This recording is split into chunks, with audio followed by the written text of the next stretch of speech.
Hi everyone, welcome back to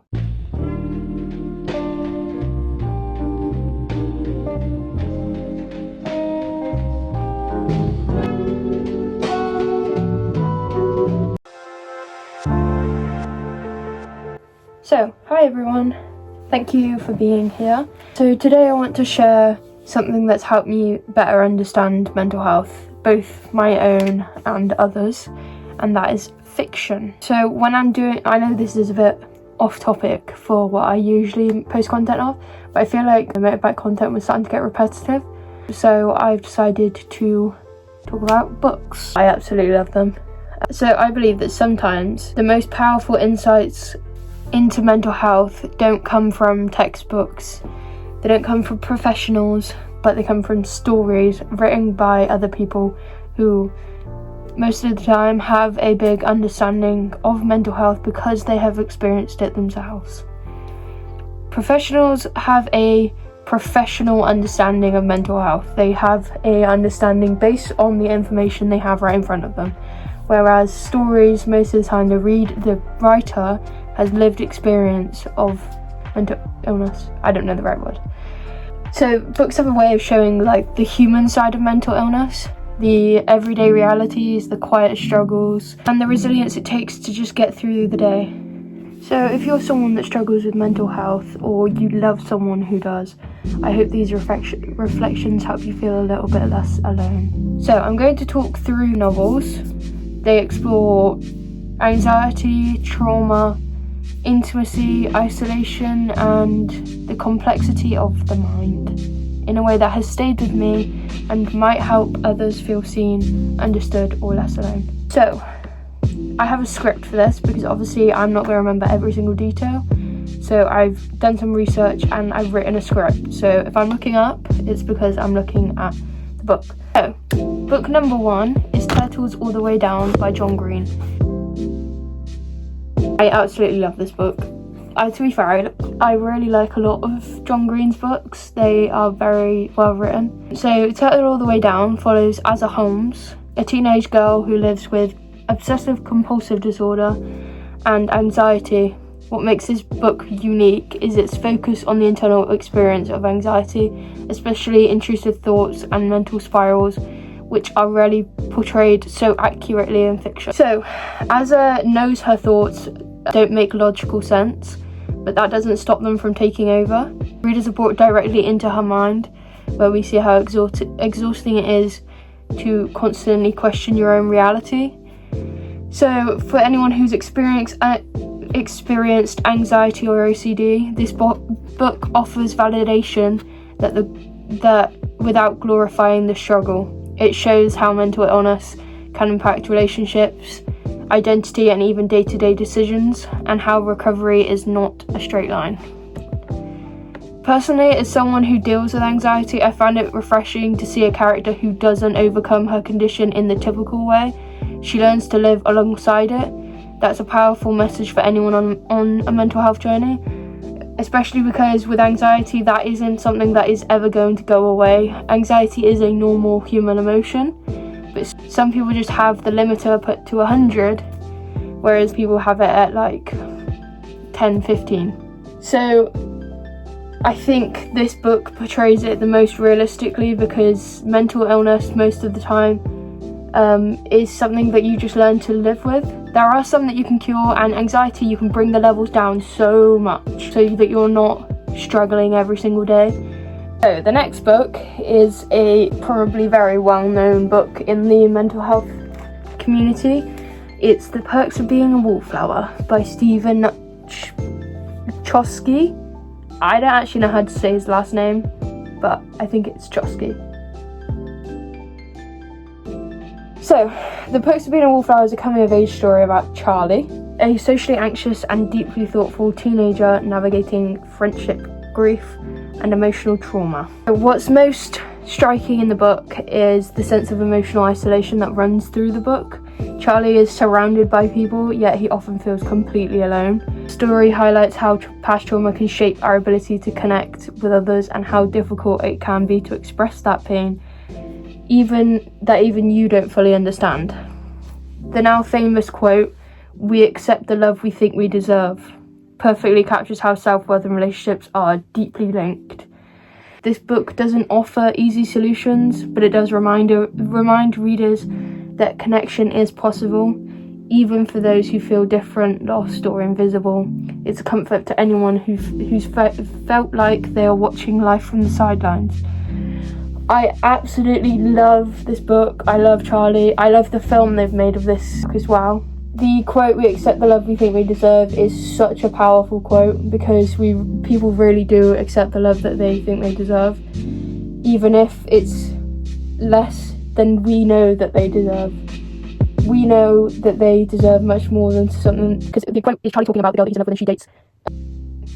Wait, is it? I can't even remember the book now. No, it's about his sister, sorry. His sister, he sees his sister get slapped by her boyfriend, and I think that's why he goes to ask that quote. So I did actually film this part already, but I realised, like I've just realised right now, that my fan was going in the background and you can hear it, and it really annoyed me. So I'm going to film it again. So, hello again. For you, it's been about 2 seconds since the last part of the video. For me, it's been a few days. That is why I'm back in my room. And it's also why I am showing my face.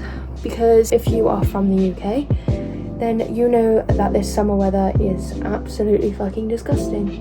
It is so humid. I just said again. Do you know how many times I have to cut out of the video because I say it about 100 million times in one video? I say it after every word. I'll literally say something and then I'll just be like, I mean, that's probably normal. The amount I say it, I don't know if that's normal. But I just did it again. I do have brains, guys, I promise. Also, I will just say that my fringe looks like it's got a gap in it because I have a side party. So that's why I keep going like this and playing with it. Not that anyone asked. And doing this now, showing my face now, just means I can save myself from having to do a face reveal down the line. Because I have seen some negative face reveals. I don't really fancy doing that. I'll just show you my face now. But yeah, I don't want it to go down badly. Like the dream one. So that's why I'm showing you all my face now. So it's not as big of a deal. So in my Instagram and TikTok videos, I'm still going to have my helmet on in most videos because most of my Instagram and TikTok videos are me riding my bike. So I need my helmet on anyway. But if I do any like maintenance videos, I might not have my helmet on. Just because it's easier and you can hear me better, it's clearer. I want to get a mic like for on here. But I passed my theory, guys. So it's in the work. Anyway, this book is... This video isn't even about motorbikes. Do you want to see something? My PC lights are broken. I'm not sure if you can see that. That is supposed to be going like that one. It's not supposed to be glitching like that. I need to go and tell my sister. She's the one who got me to buy a PC. I spent a lot of money on it and I use it for Sims. Don't come at me. Anyways, back to the point of the video. Just read up about the books before you read them. This video isn't being like, oh my god, go and read these books right now. It's just, I wanted to do book reviews. I love books. I want to talk about them all day. So, the last but not least video today, book is All the Right Places. If you have watched the movie, it is one of the most gut-wrenching movies in the world.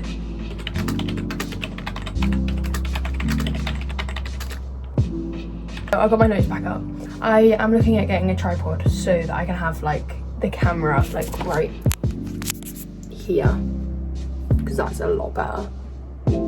But I currently don't have anything. I could potentially put you on the books. Oh no, I got my head cut off. How's that? That's a bit better actually. Turn and face you guys.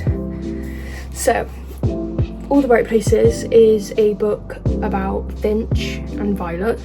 He calls her ultraviolet. So Finch has undiagnosed bipolar disorder, and it surfaces in erratic moods, self-harm and suicidal ideation. Violet wrestles with grief. She lost her sister. They were both in the car, but her sister died and she didn't. Their internal struggles highlight two overlapping forms of mental illness and trauma, because obviously bipolar disorder and he had a shit childhood, and then grief are two different things, but they take on a very big mental toll on the body and the mind. Obviously, if it's going to take a mental toll, it's going to be on the mind, isn't it? So for most of the film, Finch is happy around his friends, but he does have to go and see a therapist every day, I think, at school. He doesn't want to be, like, he fears being reduced to a diagnosis, and he resists therapy or label for your entire life. Well, that wasn't helpful, was it? Stay. Violet hides her pain. She thinks she must act okay because obviously her parents are going through grief as well as her, and all her friends at school are okay, and they think that she should have got over it by now. Bearing in mind this was like 4 months after her sister died, I think. It might have been longer. Either way, there is no time frame on grief, and you are not a proper friend if you're going, are you not over it by now?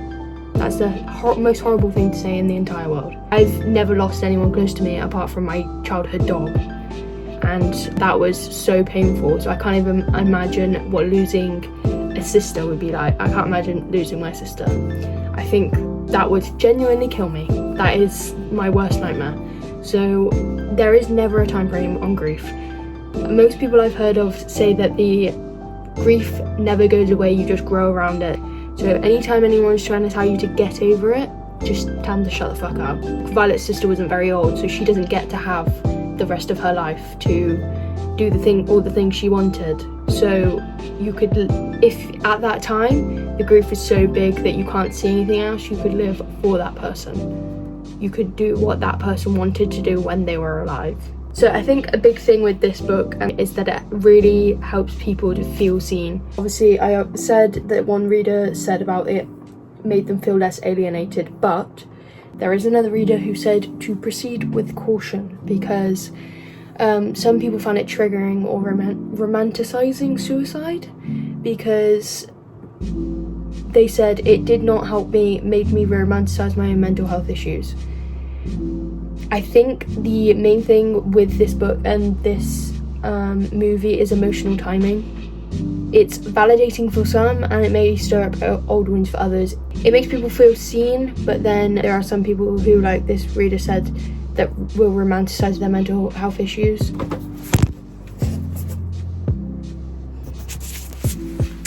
I'd appreciate it if you stopped falling over. That'd be really great. Right. Oh my god.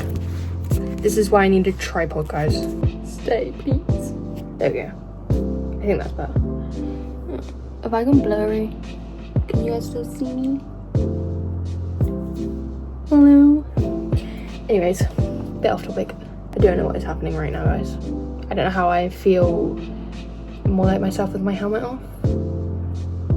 It is because you can see my facial expressions now. I feel like in the other ones, I look like I have a really bad resting bitch face because my eyes are just, all you can see is my eyes. I do have a resting bitch face, like, in general, so most people think that I'm just in a mood with them when I'm actually just sat there. Like, I'll just be sitting there like, and I look like a bitch. But I'm not, guys, I promise.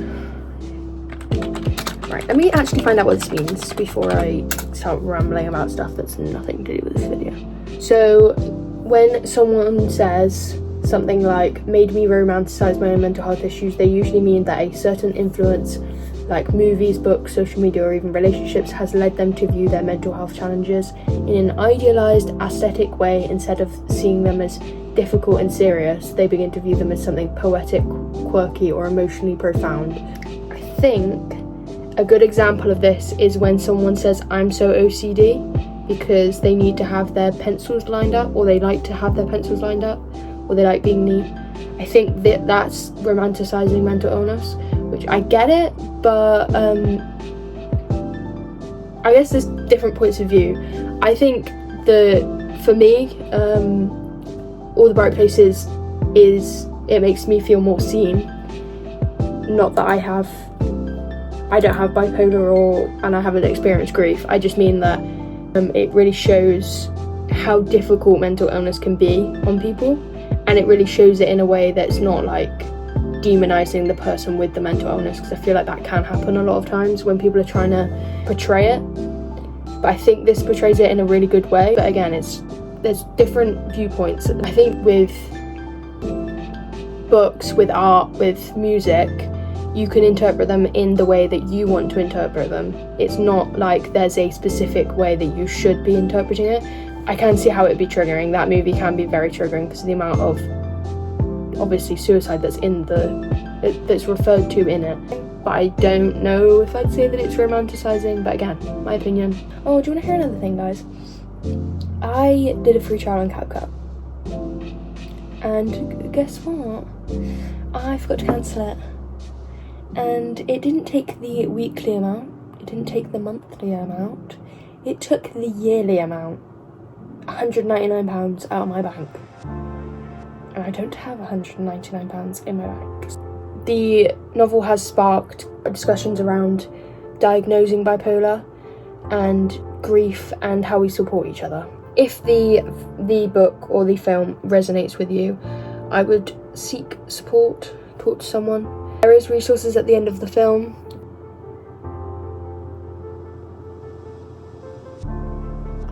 So I invite you to share how books have helped you. Maybe share any books that are really, that you feel like are really good for people with mental health problems.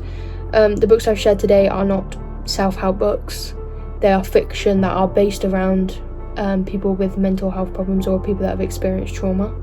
But they are in no way self-help books. So do not read them and hope that there's going to be an answer for your problems. There is not going to be. But there might be something that you can relate to in these. Just like my little bookmark.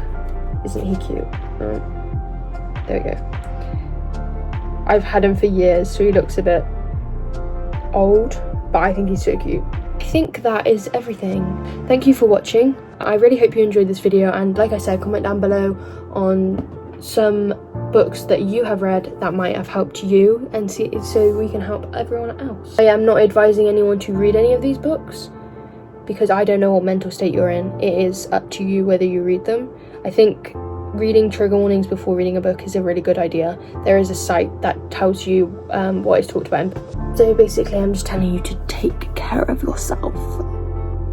And I just said I'd end the video about 5 minutes ago and I'm still yapping. So thank you for watching. Bye.